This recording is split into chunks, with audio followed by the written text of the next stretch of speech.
Your first, middle, and last name. Okay. Go ahead. Whenever. My name is Melissa Jo Eierman.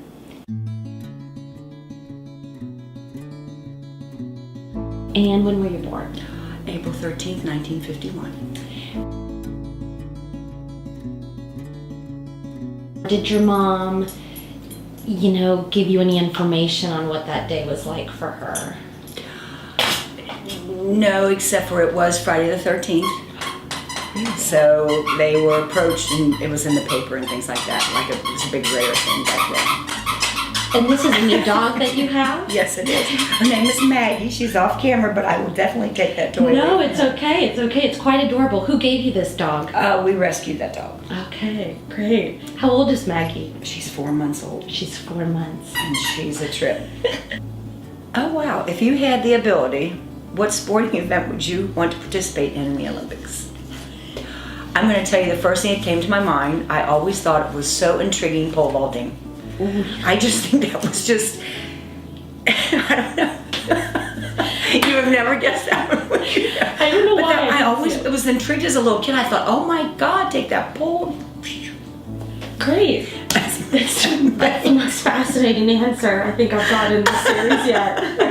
Who did you look up to when you were younger? My sister, without a doubt. Did your sister teach you anything, like how to drive or anything like that? She did help with teaching me how to drive, and she taught me how to sew. And then we all wound up just schmoozing right into crafting. That just kind of followed suit. So. Good. Okay. Next question. Yeah. When did you know you were ready to have kids? I didn't. I was married. I wanted to, but it wasn't like, oh, I'm ready. It just happened and I was thrilled, and it all went from there. And what was that day like when you finally did have your first child? Oh, wonderful. It was a miracle. It's a miracle. No matter, I'm sure people who have 8 and 10 kids say that every time. Because you just can't believe it. You wait and you wait and you wait, go through all that stuff, and then it's like, oh my God, it all just, any pain or uncomfortable, any of that's all just washes away in the instant you see your baby. Hardest thing about being a mom, what's the best thing? Well, the best thing is just all of it. You're happy to see when they achieve things. You're happy to be there when things aren't good. You want them to come to you, always. You know that, you go to your mom. The worst thing is when you see them doing stuff that you know that from your own experience or that you just know it's not right. You can't get that through them. We all know that. Everybody does it. All you can hope is that what you did teach them comes out on the other end to be okay. Because they're gonna make mistakes and do things, but it's just hard to see them go through it. What would you have told your 10-year-old self? Knowing everything that you've now known. Oh, geez, sit tight, sister. Learn what you can. And be more patient and be more inquisitive. I was not as inquisitive as I should have been. When you're young, you want to be 16 and drive. When you're 16, you want to be 21 to drink, and just all those things. What about when you were 30? Oh gosh. Oh, that was a crazy time, me 30. Go back to school. I had the perfect opportunity to do it and I didn't. I always swore I would and I didn't. Again, just think more. I'm not an analytical person. I wish I was. But to think more, just to think things through better. What's the one thing you wish you did before you got married or had kids? Oh, geez Louise.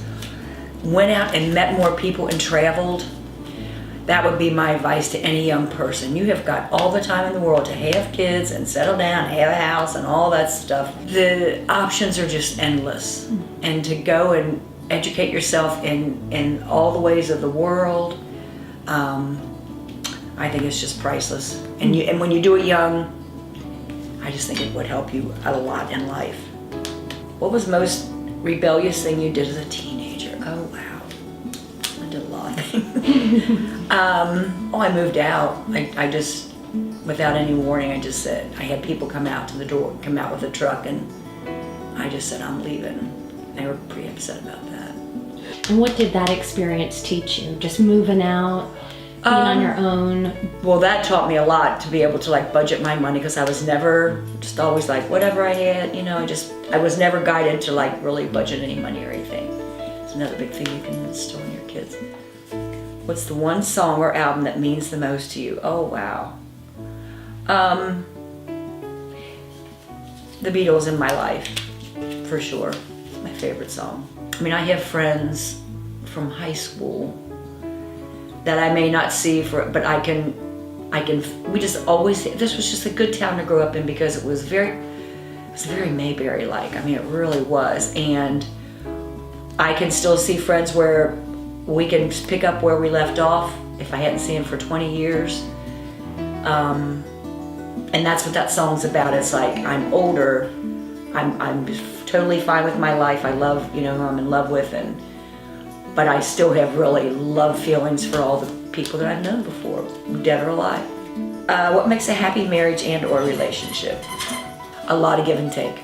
You have to give 100%, whether you like it or not. Mm-hmm. We all know no relationship is perfect. Mm-hmm. And you, through time, you learn things that you didn't know were going to come about a person.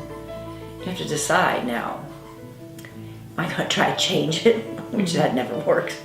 You know, usually unless it's something really bad, but I mean, just usually never works. Or can I live with it? Or can I curtail my things around it? You know, just all kinds of, there's all kinds of personality things that come up that you just didn't notice before. And what would you say is your worst habit in your relationship? Oh, my relationship. Yeah, in your relationship with your husband. What's something that you know that you do? And it could be big or small. Right. I put up with a lot of his bullshit. You know, you run against with people sometimes, they're just, you can say all the things that you want, but it's not going to take today. Today's not going to penetrate anywhere. So I just kind of choose my... Pick and choose your battles. Yeah. Oh God, if you could pick one size bra, what would it be? Oh my God. 32B. Be nice. Just 32B. Mm-hmm. Yeah. I never was one to want big boobs or anything. What was the lowest time in your life and how'd you rise to that occasion? That was when I split up with my first husband. He caused me a whole lot of grief. It's really a struggle, really hard, ugly, no money. My mom helped me a lot. I worked like a couple of jobs at that time and just tried to just keep on going. I guess a lot of it's self-respect. You've just got to look at that from the outside and say, look at yourself, you know. I mean, my self-esteem was just down the tube. But I don't know.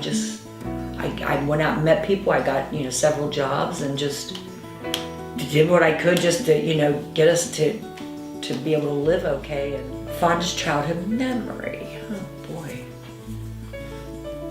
I didn't have the best childhood. I'll just throw that in there for my own sake because our parents were kind of crazy. But I don't know about the best one, but my best memories are from vacations. We always took a vacation and went places, and I've always loved to travel. It's one of my very favorite things to do. And I guess that's my fondest of taking trips. We always took vacations. What would you go back and do that you didn't have the courage to do the first time? I really wish I would because I was gonna go to art school. That was the plan when I went up there. For whatever reason, it didn't happen. I also could have had the opportunity to be a flight attendant, which was quite a good job back then. I didn't do either one. I didn't go to art school, and I didn't pursue, you know, want to be a flight attendant. And I knew a lot of people from my sister and brother-in-law that were, and it was always like, well, you could do it. And I don't know why I didn't do either, but I didn't. Biggest fear. Well, you always have the fear that something's going to happen to your kids. People bury their children all the time. People's kids get sick. I don't know how people make it out to the other side, but I've got several friends that have done it. Yeah.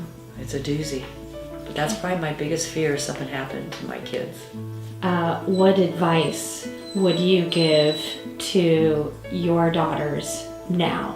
Just honesty is a big thing. And I've not been totally honest with them all my life, but I tried. I mean, I tried a lot of ways, telling them things and not, making things better than they were, or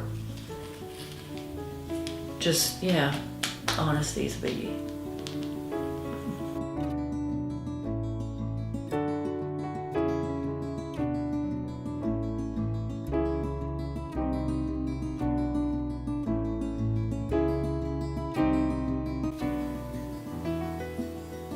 I don't even know, Elizabeth.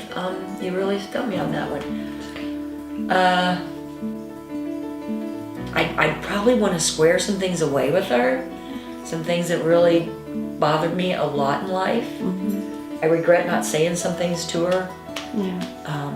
Challenge her on some things that, I didn't think were right. And we all three did that. None of us really ever called her out on things that we probably should have. Is there anything that you would thank her for?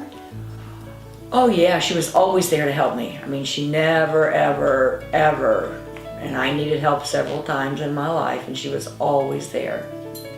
Always there to help me, give me anything she had, or, no questions. She just was always there to help me.